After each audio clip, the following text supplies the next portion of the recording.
Welcome to Moving Through and Beyond, a podcast dedicated to sharing inspired journeys of redefining life, vision, and purpose after immense hardship and grief. My goal with this podcast is to give you hope and to let my guest journeys inspire you to make the choice to keep looking up. I'm your host, Carey Conley. Hi, everyone. Welcome to this episode where I'm going to bring to you a fabulous young man that I just met actually by watching and catching him on Instagram. I love everything he is about, and we really share the same mission on helping mostly young adults work through their self-doubt, depression, and anxiety. Alex is an ICF and Heroic certified health and life coach focusing on helping others overcome self-doubt, anxiety, and depression. His approach is focused on mastering yourself so you can master your life. He derives his passion through his experience having overcome his own self-doubt, anxiety, and suicidal depression in his late teens and early 20s. He's using tools that he's developed himself. He continues to manage it and in his life and is driven to help others to do the same. While Alex is mainly focused on young adults, these tools he will share are applicable to anyone. So I am very excited to bring him to you. He's dropping a lot of wisdom in this podcast, and I'm glad that you are joining us today.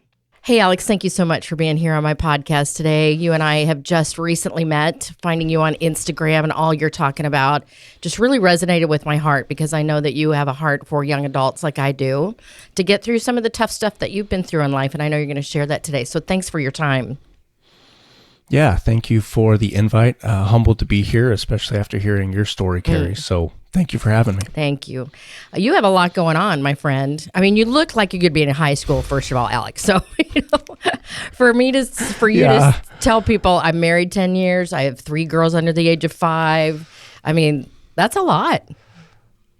Yeah. When I talk about helping young people, I get a lot of responses. You're a young person yourself. Yeah. Yes. So I get that a lot. I am approaching 33, and I think age is really just trips around the sun. It doesn't necessarily equate to experience, which leads to wisdom. Right. That really comes through really experience, and some of those things are tough things that we go through. Right. So yeah, I know that you have been through a lot and are now coaching people, which we can talk about a little bit too. But I would love for you to kind of share a little bit of your story and some of the stuff that you have been through. And, as we go through it, I'm going to ask you to kind of share what helped you get through it. I would love that. I guess I'll start at the beginning, if Great. That's okay. Perfect. So I started out with a great family life. I know a lot of people have these stories of, the hardship was from their upbringing. Mine was not. Mm-hmm. My family was and is fantastic. I had and have great parents. Great lessons were instilled in me. I had fantastic opportunities growing up, great education, great friends, played sports. Everything seemed to be on a great trajectory for me going forward. Got into high school, was in part of the popular crowd. I had made varsity lacrosse my freshman year and was the only one to do it that year. So for me in high school, everything was just looking up. Everything was great. And part of some of the important lessons that were instilled in me from my parents were all about family. And my dad was born and raised in Lubbock, Texas, and he moved his parents out from Lubbock to be closer to us in the Bay Area. My dad left Lubbock to pursue technology and provide us as his family as many opportunities as he could. And when the time was right, he brought his parents out to take care of them. Mm. And with that, I became very close to my grandparents. They were 10 minutes away. We saw them multiple times a week, did breakfast and dinner with them every week. And I grew very close to my grandmother, Shirley. That was my dad's mom, and she was amazing. I loved her, and I remember she taught me how to sew, and she taught me how to cook, and she disciplined us, and she was there to have fun with us, and she was just an all-around great person. And when I was 16, she was diagnosed with stage 4 melanoma. Mm. And I can still remember her coming over to the house and having a bandage on her shoulder And me and my naivety just saying, hey, what's that? She said, it's nothing. Go back to playing. And I did. And unbeknownst to me at the time, it was her death sentence. About 4 months later, she was gone. Wow. And the process of losing her was a big trajectory shift for me. I didn't, we were raised spiritual, Catholic, did my first communion, but it wasn't necessarily a big focal point in our home. So when my grandmother started to pass away, and again, in very close proximity to us as a family, I started to ask, the deep questions of where we come from, why are we here, what's the point of all this? If somebody as wonderful as my grandmother could be passing away from this torturous cancer, what is there for me? I'm nowhere near the kind of person she is. So what is my life going to be if this is, kind of the end of hers? And as she ended up getting closer to her death, my parents, in, their deep love and appreciation for her, moved her into their home.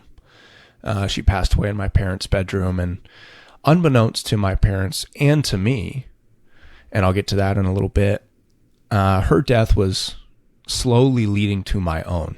We didn't know that kind of deep effect that her passing would have on me. Everybody else handled it just fine, but for me, for some reason, I didn't know how to handle it. I didn't have the tool set, which is why today I'm so passionate about sharing that tool set. And it was really a big deviation point for me, because after I watched her pass away and suffer from that cancer, really the only thing that I could ask myself is, what is the point of all this? Like, I just watched somebody that I was really close to die, and to me, torturously. What's the point? And I asked my parents and my dad, and this is his belief. I got no problem with it, right? It works for him, but he's like, man, we're just worm food. And for me, I was like, that may be the truth. I don't know, but that was not the answer I needed at 16. And my thought process then became, well, if this is just a race to the finish, I can take that into my hands, because I was looking for some semblance of control. And that ultimately, over about a 2-3 year period, led to a suicidal depression.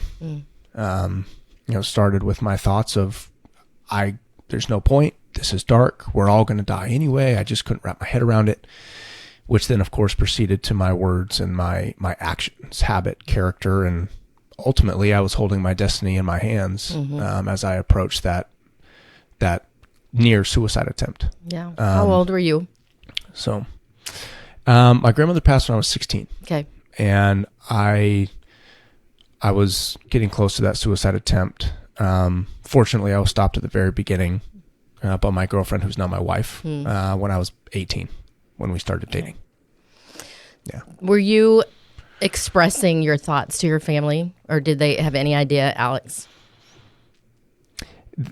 Carey, I think that's kind of the pinnacle of, I think, the whole story for me was I was so lost, and I still deal with this issue today, but I didn't have the ability to articulate what it was I was going through. And so when I tried to express it, it was often in very angry, lashing out forms. Okay. It was very emotionally based, which automatically made people push me away.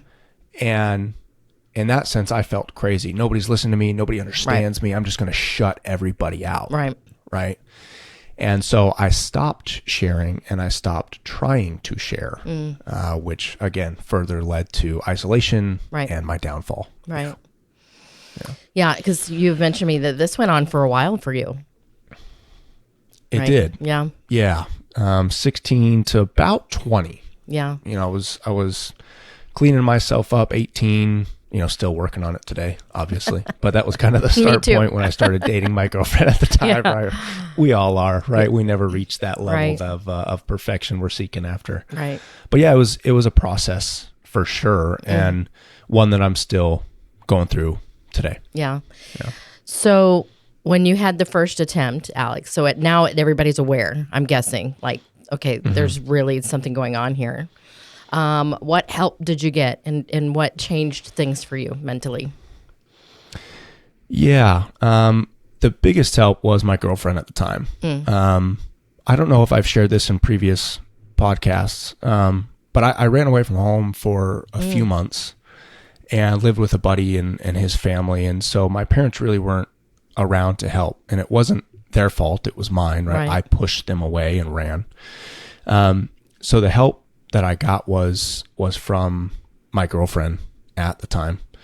And the biggest thing for me, and I'm not saying this for everybody, for me, she went to church and she invited me to church, and I found something that worked for me there, mainly because I had something to hope for again. Yeah.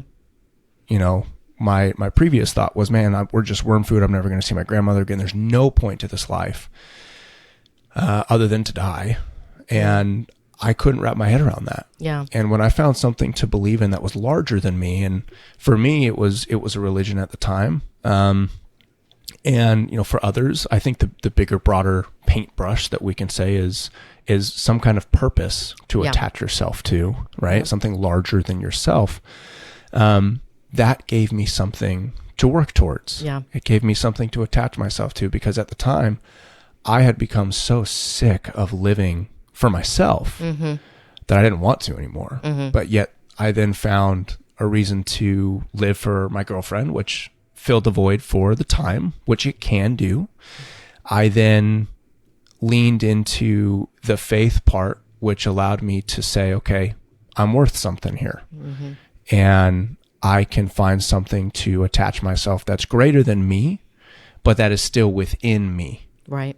And that was kind of the journey that said, okay, Alex, if you're worth something, why don't you start becoming something? See what this can transition into. Yeah. This is right here the reason why I clicked with you so fast, Alex. What you just said is my whole purpose of why I keep doing what I keep doing, even after, losing my husband and my son, because I know, I'm not a clinical psychologist. I'm not certified in mental health. I don't have any, degrees in anything other than the one and only thing that I know that I can do, especially in young adults, because I have a big heart for them, is to show them how to see a vision for their life past where they are right now. If that's the only anchor of hope I can give people, is to write the vision and understand what their purpose is and start seeing some light at the end of the tunnel, then it's everything. So thank you for that, because you helped validate why I keep doing what I'm doing and why I know you are so passionate about it as well. I think, Carey, you're spot on. We talked about that life visioning, right? And, as part of my journey, I joined a specific church that worked for me. But in that process, I studied so many different philosophies and so many different religions, and just wanted to reach out and say, okay, what is purpose? What is vision? What are the possibilities that life can provide? And, from the samurai Bushido code of think about death every day, to the Stoicism approach of memento mori, right? To the enlightenment, the karma, the Christian belief in heaven, whatever it is, there's that thought of work backwards, have a target, right? Whether you're trying to reach enlightenment, you want to reach heaven, or you find yourself on your deathbed at the end of a wonderful life, not having any regrets, figure out what that looks like for you. Build it out in your mind, put it on paper, envision that, and then create a path towards it. And that, I think, really was my, if I take everything away from it, that was the foundation of what I think saved me. Right. And when you and I had a conversation, you shared that with me, I laughed like I just did a minute ago, because if you saw my course, Alex, it's called Vision is Victory. And it literally is what you just described of reverse engineering a plan. Right. So I get people to think specifically 3 years out. I give them kind of a target so that they can start thinking about, okay, how old will I be? And how old will my family members be? Because that happens, right? 3 years, God willing, is going to pass, and we're going to be 3 years older. And especially like where you are right now, having young kids, Alex, and if you project out 3 years, there's some big life shifts coming in your household, right?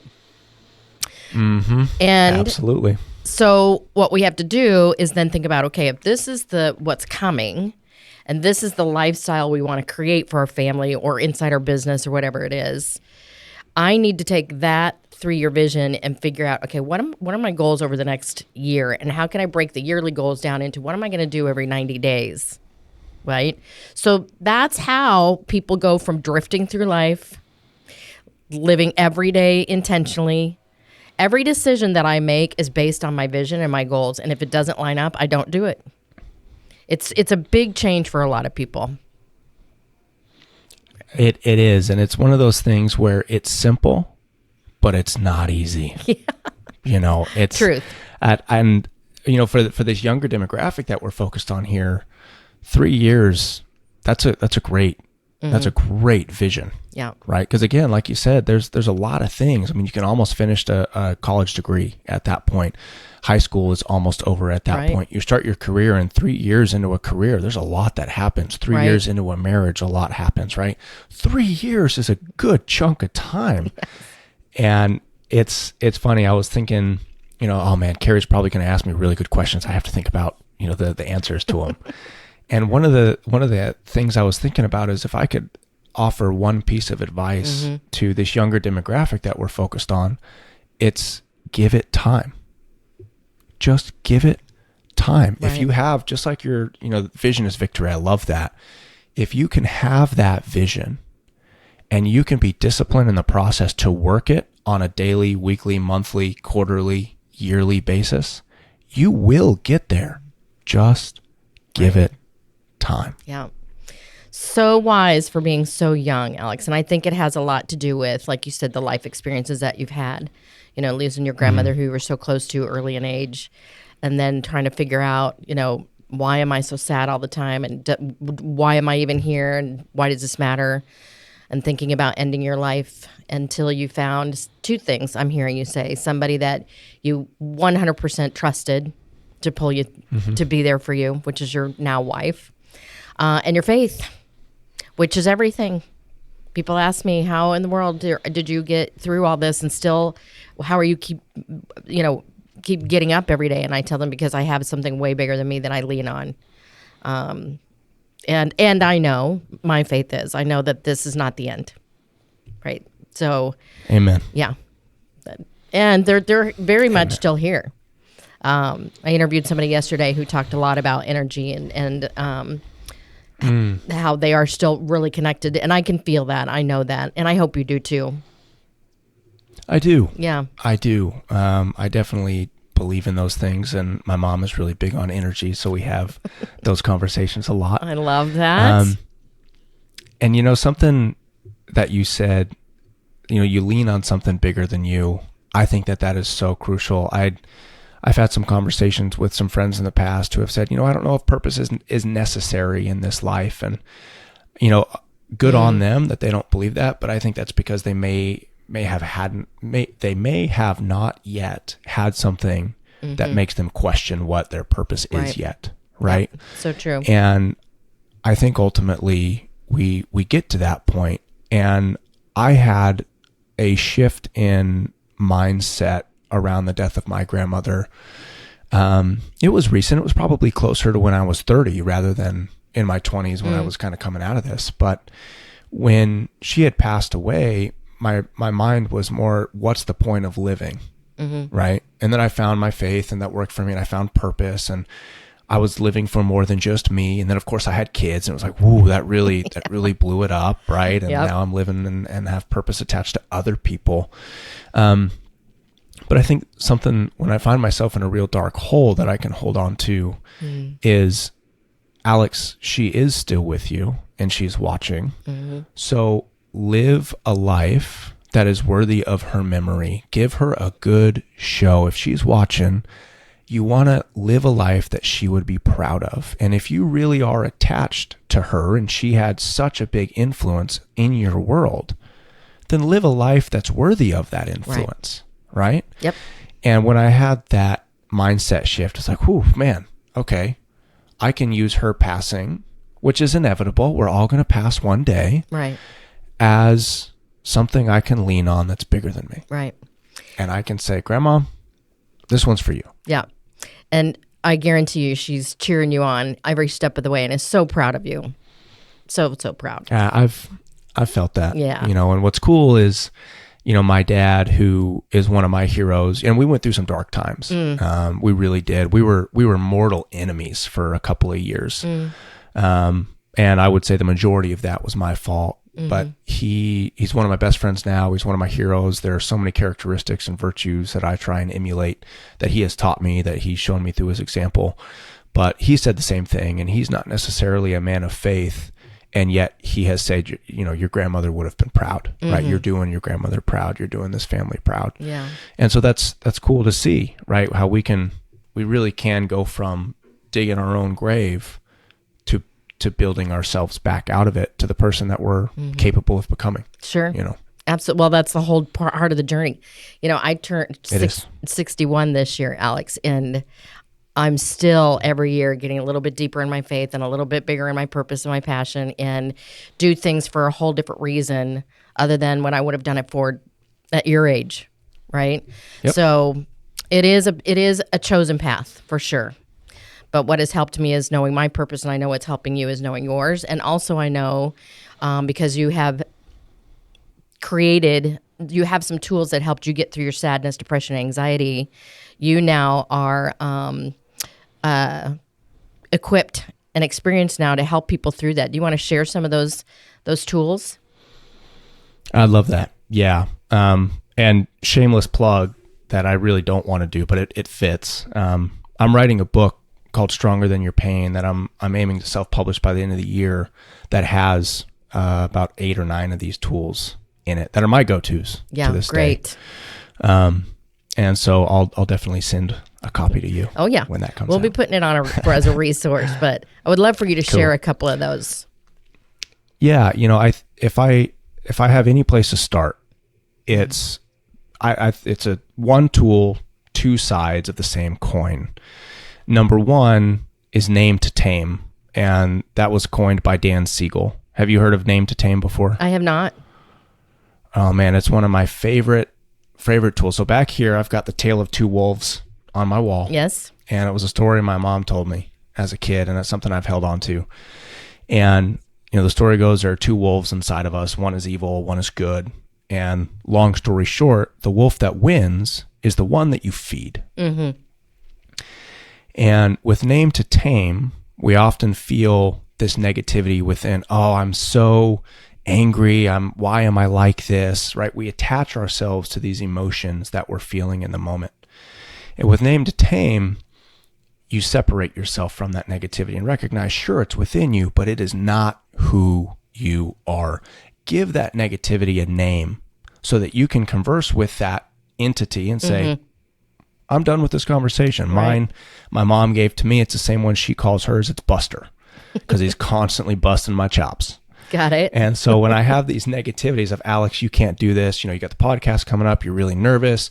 You're not going to do a good job. It's like, hey, you know what, Buster? I'm not going to give in to you. We're done with this conversation. So give that negativity within you a name and push him out. Perfect. And then is what comes the other side of the same coin that I haven't heard before. So I'm going to say I coined this one, which is name to aim. And this goes to your future vision, right? Name the best version of yourself within you. Mine is Alexander Wolf. It's after my grandmother, Shirley Wolf. She's the one that passed away. So kind of an homage to her. But now when I have, I push Buster out and I can say, okay, Alexander Wolf, Mr. Wolf, whatever I want to call him. What now? What do I do to become that best version of myself? And I'll have a real conversation with him, right? And he'll come in and chime in and tell me, Alex, you are capable. Look at all the other things that you've done. What makes you think you couldn't do this podcast with Carey? You're passionate, you're articulate, you can figure this out, right? Sure, you're scared, you're nervous, but you can do this, man. Don't let that get in your way. Keep going. And so I aim myself towards that future vision, right? Future version of me. And I do what the best version of me would do. And I think that is probably my number one favorite tool, because you can use it at any time. It's something personal. You can do it in your head. You can write it out on paper.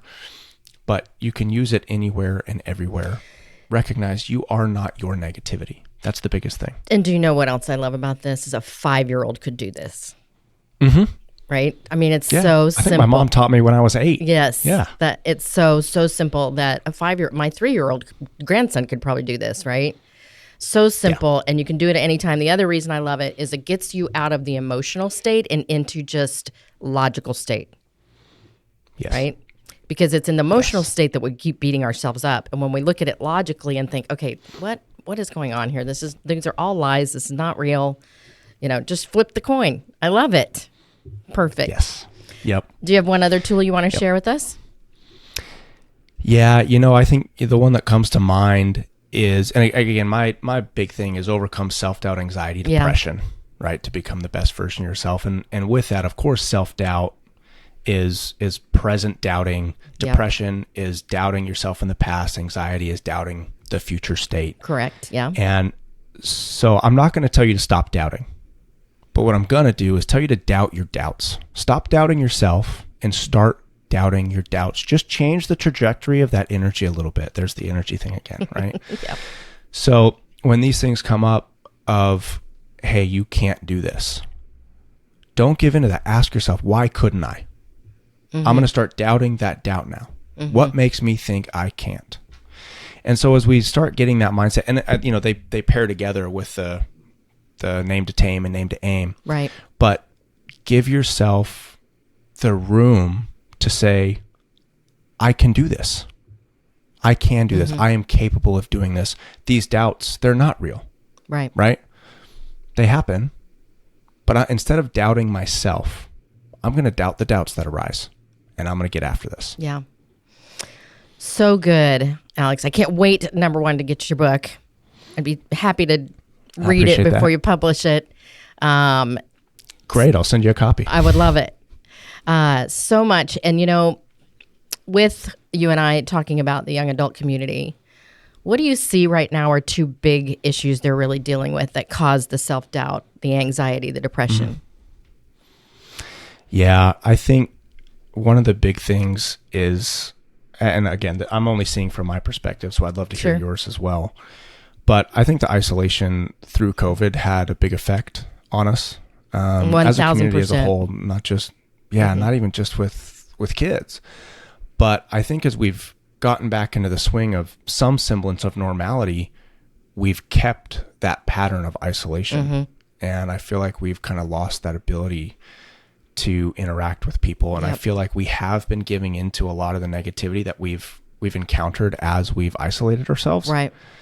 And so I would encourage people to be okay with vulnerability and just tell people I'm having a hard time. Yeah. Right. I'm not saying you need to make it public like we do on Instagram. Right. Right. But just reach out to a parent, reach out to a friend, reach out to a teacher, and just say I'm having a hard time. And I can almost guarantee you that the person that you're speaking to will not judge you, will not, come at you in any kind of verbal altercation or anything. Most likely their response is going to be something along the lines of, me too. Yeah. And I think that's what we need more of is just me too. Yeah. I had a friend send me some statistics recently, Alex, and you probably know this, that they did a study to see which generation was dealing the most with loneliness. And it's the young adults, which kind of surprised me. I thought it would be more my age group because so many of us, our kids they've left the house, they've started their own families. Some of them, like me, don't have spouses anymore. And we all are living in different places, right? So it's hard to connect. But it's the young adults. And it is because they're isolating. And I think another big reason for the isolation is because social media has become such a place that we go to learn about each other and learn about other things, that we get sucked into that. And then the whole comparison thing starts. And then you don't want to share anything with anybody because what you see everybody else doing looks so great, right? Yeah. Yeah. Yeah. Well, and you led right into my next one. Great minds, Carey. I appreciate that. I got my degree in economics, and I did my capstone project on the detriments of social media. I used to hate social media. I mean, I didn't start getting on social media again until about 4 months ago. I despised it. And it's because I was using the tool incorrectly. Right. I can use a hammer to hammer a nail, or I can use it to try and take out a screw. It's not going to do a good job taking the screw out. Yeah. So the advice that I would give to these kids, these young adults, is use social media. Be on it. You have to today. But use it correctly. Use it to create a community. Use it to interact. I have young men particularly reaching out to me, and I try to respond to as many as I can. Just ask good questions of people. Try and find ways to use a tool to your benefit, because unfortunately, I don't think there's a way to really be truly successful in this world without the platforms. So great. If you have to use it to your advantage. Stop scrolling. One of my large kryptonites is consuming more than I create. I know that about myself. So I have it as a rule. I don't consume until I create. And so good. I think that we can create these communities. I know you've got some Facebook groups and stuff that you're building. I think that's awesome. And we can use these platforms for our betterment if we want to. And that's what it comes down to. It has to be that personal choice of, I'm going to use this as a tool, not just entertainment. Right. So good. I'm learning so much from you today, Alex, and I knew I would. Well, I appreciate that. I'm long-winded, so forgive me. This is all so good. I really want to encourage you to keep doing what you're doing, because another thing that I know is happening, I believe, in the young adult community is that they are really, they get stuck in not taking the next step forward. And I think there's two reasons for that feeling. One is that they feel like they have to have it all perfect. And unfortunately, they were raised that way. I don't put that on them. I put that on, how they were brought up. Us as parents. Yes, for correct. Sure. So it's a huge fear that they have told me when I asked them, why aren't you following your own vision? Why aren't you writing it out? Why aren't you creating the life you want? And one of the biggest reasons they tell me is they're scared to death to take any direction, any step in that direction, because they don't have it all figured out. And also, what if they fail? What if it doesn't work out? And I tell them all the time, okay, I'm 61 years old and I'm still creating new things. Some of it's working, some of it's not. I've just learned that it's just part of the journey. There's no such thing as failure. It's just doing it and figuring it out. And either it worked or it didn't work. It's all a part of the process, right? So it's important for people like you to keep pouring into the people around you, Alex, because they need to know that there are people that are wanting to lock arms with them and help them move through it. I appreciate that. I know we're coming close to time. Can I share one last thing? Just on that point that you just said? Yeah. I'm approaching 33. So when it comes to my career, I'm still very early in my career, all things said and done. But some of the most successful things that have happened in my career only happened because of a failure that preceded it. Have you heard the story of the Chinese farmer? Possibly. I'll share it here for the listeners. Please, yeah. I'll probably recognize it when you start. Yeah. Okay. So a Chinese farmer one day loses his horse, runs off. It was his best horse. And his neighbors come over and say, man, how unfortunate for you. You lost your best horse, man. What are you going to do now? And his response was, we'll see. A few days go by. That horse comes back. He's got 3 brand new Mustangs. Bring them right into his stables. Neighbors come over. Wow. How fortunate for you. You've got 3 brand new Mustangs. We'll see. Next day, his son goes on one of the horses, tries to break him. Gets bucked off, breaks his leg. And his same neighbors come over. Man, so unfortunate for you. Your son broke his leg. Now we can't help. We'll see. The following day, the Chinese army comes in and says, we're taking every able-bodied man to come fight in the war. Because his son broke his leg, he couldn't go. So his neighbors come over and say, wow, how fortunate for you. Your son doesn't have to go fight in the war. We'll see. You never know what your actions are going to lead to. But I can guarantee you that if you don't act, you're not going to get any closer to what you want out of this life. So just go for it. your failures are just going to lead to something else. Yeah. That's fine. And the only real failure in this life is not trying. Right. That's it. Do you know where I heard this story? What is that? I heard it from you on Instagram. Oh, really? Yeah. I'm a parrot. I just repeat things. I loved it. And that's probably one of the reasons I reached out to you and said, hey, I think we need to do this podcast. Right? Yeah. Yeah. Well, I'm so glad you heard that one, because this is awesome. Again, humbled and very grateful. Thank you, Carey. Well, I could talk to you all day, Alex, just because you and I have the same mission, the same ideas about vision and purpose, and why it's so important right now more than ever. Especially as you are raising up your children, Alex, I'm sure that you see that. And I see it, of course, in my grandkids. I want to instill in them more than I did even for my own children, because I've been doing this work for a really long time. So they heard the vision stuff forever. They need it. Yeah, they need it. And I think it's important that we band together and help them grow into some really strong, joyful, peaceful humans, right? That's absolutely what this world needs. Yeah. Well said. I appreciate you so much, Alex. I know we're going to be talking more. I sure hope so, Carey. Yeah. Again, thanks for letting me kind of take the soapbox here. Oh, no, it was all great. Greatly and I know appreciate people are going to want to follow you. So how do they find you on Instagram? And of course, we'll put this in the show notes too. Yeah, just at Alex Wassom. Great. On Instagram. Great. Yep. And I'm building some websites I'll share with you down the road, but still trying to figure it all out. Yeah, well, Goes me back too. to our message. I don't know what I'm doing.